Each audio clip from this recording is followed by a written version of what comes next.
Hola, ¿qué tal? Bienvenido, bienvenida. Este es Proyecto Mirada Valencia, un canal dedicado a la crianza respetuosa, a educar a nuestros niños con las herramientas y las estrategias de disciplina positiva.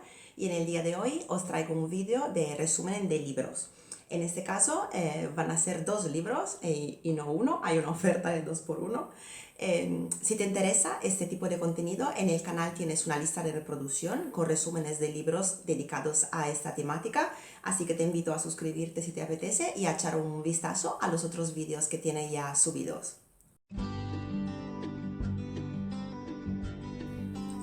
Muy bien, como te he dicho, hoy vamos a dedicarnos a dos libros, a la reseña de dos libros del mismo autor. El autor es Marshall Rosenberg y es el autor de este libro súper famoso que se llama Comunicación no violenta, un lenguaje de vida.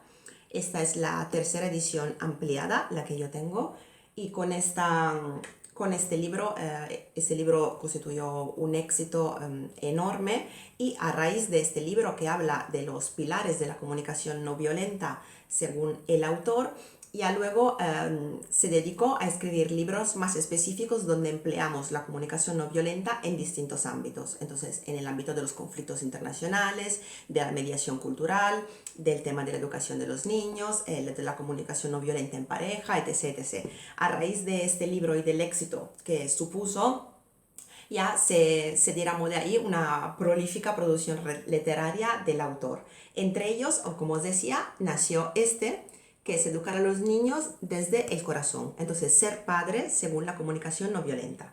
Así que como he leído este último año, en los últimos meses, leí los dos en orden, los leí, primero la obra principal y luego El hijito. Me ha parecido buena idea decir un poquito lo que opino de los dos, reseñar los dos y luego a conclusión decir si volvería a adquirir los dos, a leer los dos o solo uno de los dos y en ese caso cuál, ¿vale? Muy bien, entonces empezamos y empezaría con la obra maestra, con el libro principal de Marshall Rosenberg, y la primera idea que me parece muy interesante que comparte con nosotros habla con respecto al uso del lenguaje, al uso que nosotros hacemos del lenguaje y a su importancia. Entonces lo interesante que es cuando nos expresamos a través del lenguaje, por supuesto, dejar un poco de lado el piloto automático y concentrarnos en dar respuestas conscientes y con propósito desde la empatía y desde el respeto. El autor individúa 4 componentes claves de la comunicación no violenta. La primera es la observación, la segunda es el sentimiento, la tercera la necesidad y la cuarta la petición. Entonces, aquí la parte para mí más interesante tiene que ver con que cuando nosotros, al expresar nuestras necesidades, formulamos juicios hacia la otra persona, esa otra persona se pone en modalidad resistencia, en modalidad de autodefensa, y es incapaz básicamente de poder escuchar de forma empática nuestras necesidades o poder cumplir las peticiones que le hacemos, porque siente la manera en la que nos estamos formulando esas peticiones y estas necesidades, siente que le estamos juzgando, prejuzgando o criticando. Y según el autor, liberarnos del juicio cuando nos expresamos es la clave para que la comprensión sea más efectiva y sobre todo no violenta. También una parte que me parece muy interesante es tomarnos un propio la responsabilidad, nosotros mismos en primera persona, de cómo nos sienta lo que nos dicen los demás. O sea que los sentimientos que nosotros experimentamos a raíz de la comunicación con otra persona realmente lo creamos nosotros desde dentro. La interpretación que damos en muchas ocasiones de lo que estamos escuchando o de cómo se está dirigiendo a nosotros es nuestra propia lesión. Hay una frase que me gusta mucho que dice que en la vida el 10% son las cosas que te pasan y el 90% cómo tú decides tomártelas. Y creo que esta reflexión del autor va mucho en esta línea, o sea, de tomar conciencia que la responsabilidad de cómo nos sienta lo que nos dicen es por nuestra. Otro lado, otro punto muy, muy interesante que compartimos y que comparto en los talleres de disciplina positiva es que cuando nos dirigimos a otra persona y le queremos explicar o hacer llegar nuestras necesidades o nuestras peticiones, la importancia de hablar en positivo, o sea, de centrarnos siempre en lo que sí necesitamos o lo que sí estamos pidiendo y no en cómo no lo estás haciendo, cómo lo está haciendo mal, cómo no está haciendo yo lo que yo necesito. dirigir el lenguaje de negativo a positivo. Eso de hablar en positivo y del lenguaje en positivo es un mundo fascinante. Igual un día hago un vídeo pequeño solo sobre eso, porque hay hallazgos científicos que nos hablan de cómo el cerebro capta el lenguaje en positivo y cómo lo recibimos como oyentes. La diferencia que supone entre hablar en positivo y hablar en negativo no es para nada como una cosa lingüística, de limpieza lingüística, sino que es un mundo y me encantaría poderlo tratar en un vídeo más adelante. Pero dejamos aquí la pincelada en la que el autor también comparte la importancia de hablar en positivo cuando expresamos al otro, a los demás, nuestras necesidades, nuestros sentimientos y las peticiones que dirigimos. De hecho, cuando no es así y cuando las peticiones que recibimos las vivimos como exigencias, entramos otra vez en esta modalidad de autodefensa y solo tenemos dos caminos, la sumisión o la rebelión. Y eso está en contra, digamos, del otro punto, que es la compasión. Entonces el autor dice que para que se satisfagan las necesidades es necesario que el otro sienta compasión, empatía, respeto y compasión. Y cuando lo metemos en una esquina y tienes solo que decidir entre aceptación y sumisión, está a años luces de esta compasión, que es el paso previo a la comprensión y al poder satisfacer las necesidades y los sentimientos que estamos expresando nosotros. También un punto que me parece muy interesante es que el autor nos enseña un poco a hacer las paces con el concepto del no. Cuando nosotros expresamos unas necesidades y recibimos un no por respuesta, ¿cómo lo tomamos? Normalmente lo tomamos al personal, lo tomamos como un ataque. Sin embargo, aquí el autor tiene unas páginas preciosas sobre la importancia de aceptar el no por lo que es y no por un ataque personal, y también lo enlaza muy bien al tipo de cultura en la que hemos crecido, donde nos han enseñado el poco valor que tienen los errores. Se han centrado en el valor negativo de los errores, en los límites y en las creencias negativas que están alrededor del error, y dejando de lado la parte más importante, que es el valor positivo del error como fuente de aprendizaje constante. Aquí también se insiste en el que el tema no es llegar a ser perfectos, alcanzar la perfección, que es inalcanzable por definición, sino un poco el concepto de Kaizen, el concepto japonés de Kaizen, que es la mejora constante. Y en ese sentido volvemos a poner la luz y el foco en los errores como grandísimas fuentes de aprendizaje a lo largo de la vida. Estos son un poco los puntos fundamentales que trata el libro de la comunicación no violenta. Por supuesto, es mucho más extenso, también tiene una tabla de las necesidades que es chulísima, porque a veces, al igual que cuando andamos en los sentimientos, carecemos un poco de un vocabulario emocional para describir los sentimientos, que son bastantes. También las necesidades, es interesante pensar que a veces nuestras necesidades no están satisfechas porque no las expresamos con claridad, no somos específicos y claros en expresar las necesidades que tenemos en ese momento, ni siquiera en reconocerlas en nuestra intimidad con nosotros mismos. Así que esa tabla de las necesidades también la veo muy chula para aprender, para ver el punto en el que estamos, darle un nombre, nombrarla y así que quede más clara tanto para nosotros mismos como a la hora de expresarla al otro. Yo repito, es un libro muy completo con un montón de testimonios, un montón de ejemplos del mismo autor que practicaba la comunicación no violenta en talleres frente a distintos públicos muy variados, y cómo era distinto cómo eran distintos los resultados cuando él ajustaba el lenguaje o enseñaba a los participantes a ajustar el lenguaje según los criterios de la comunicación no violenta. Los resultados eran asombrosos. Así que esto por este lado. Y aquí ya pasamos al otro libro, al hijo, a uno de los hijos que llamo yo de la obra maestra del autor, y por supuesto, tanto por mi temática profesional como por la temática del canal, no podía ser que es educar a los niños desde el corazón, ser padre según la comunicación no violenta. Hay que decir que ese libro es minúsculo, son exactamente 55 páginas de libro. Y sí que dentro, en esas pocas páginas, tiene unos mensajes chulos y muy valiosos e interesantes. El primero, por supuesto, tiene que ver con el castigo. Según el autor, como hemos dicho antes, el castigo, aparte de ser ineficaz, entorpece el proceso de aprendizaje de los niños.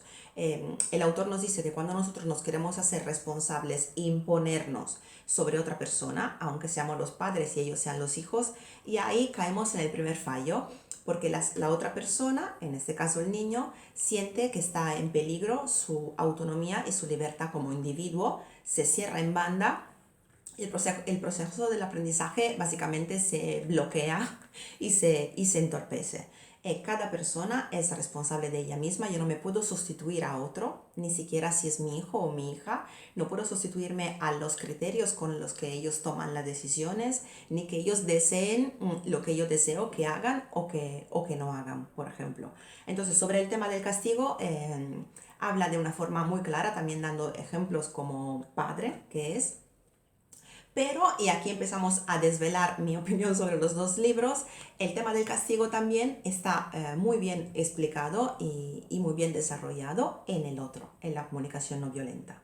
Entonces, claro, esa es una primera idea poderosa y valiosa de este libro, que si solo hubiera leído esto me hubiera parecido interesantísima la forma en la que se desarrolla este concepto sobre el tema del castigo, pero que está explicado también en el otro. También en este libro el autor nos habla del tema de los premios y de los castigos y dice que tanto uno como el otro tienen algo en común, o sea, sistema de premios y sistema de castigo tienen algo en común, que es ejercer el poder sobre el otro.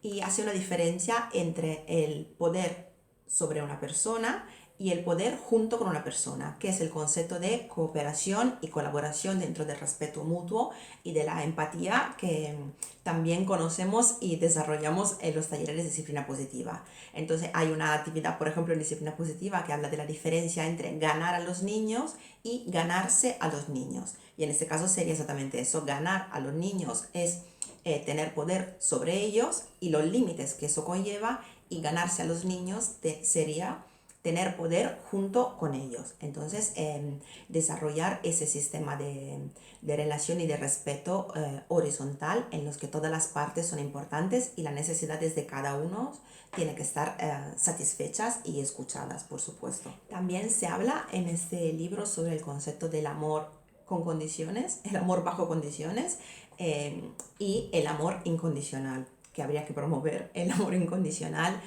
hacia los hijos. El amor incondicional es te quiero, te respeto y te valoro como persona de la misma forma que si has hecho algo o si no lo has hecho. Sin embargo, el amor condicional es te aplaudo y te elogio cuando lo haces bien o lo haces como yo creo que es bien, y te retiro la atención o te castigo o te muestro indiferencia, que es el peor castigo que un padre o una madre puedan infligir a sus hijos, la falta de atención y la indiferencia, hacerles sentir invisibles cuando no lo has hecho como yo digo, básicamente. Ese tema también otra vez está desarrollado y explicado en el libro de la comunicación no violenta. Al igual que los que os comentaba antes, que había una tabla de las necesidades, que os la pongo así por encima. Por un lado son los sentimientos básicos y por el otro la tabla de las necesidades, que eso es muy muy chulo y muy interesante tenerlas, muy revelador, pero está repetida esa tabla en el libro grande, otra vez. Y para finalizar, otro concepto que me ha parecido súper interesante, sobre todo como está explicado en la dicotomía, tiene que ver con el uso de la fuerza. El autor hace una distinción entre el uso protector de la fuerza y el uso punitivo de la fuerza. El uso protector de la fuerza es cuando no hay tiempo y cuando estoy velando para tu seguridad. Entonces, si no hay tiempo, yo sí que puedo usar la fuerza para protegerte. Imaginaros que tu hijo o tu hija está a punto de cruzar una calle que está en rojo o está en verde pero está llegando un coche súper rápido. Tú en ese momento no te pones a explicarle, ¿recuerdas lo que dijimos sobre la seguridad vial? No, le cogerás del brazo, le cogerás de la mano o de la capucha y le tirarás para atrás. Este es lo que el autor define como el uso protector de la fuerza, es para proteger a los niños. Muy distinto es el uso punitivo de la salida. El uso punitivo de la fuerza, que es cuando usamos nuestra fuerza sobre los niños para que ellos se sientan mal. para que pasen vergüenza, para que pasen un mal rato, porque creemos que así la lección será mejor aprendida. Nada más lejos de la realidad. Si lo queréis saber o queréis profundizar sobre este tema, os dejaré unos vídeos que creo que puedan ampliar y complementar esta información, pero nunca, nunca, nunca un niño que lo pase mal está aprendiendo más de un niño que lo pase bien. Mira, el mosquito está de acuerdo.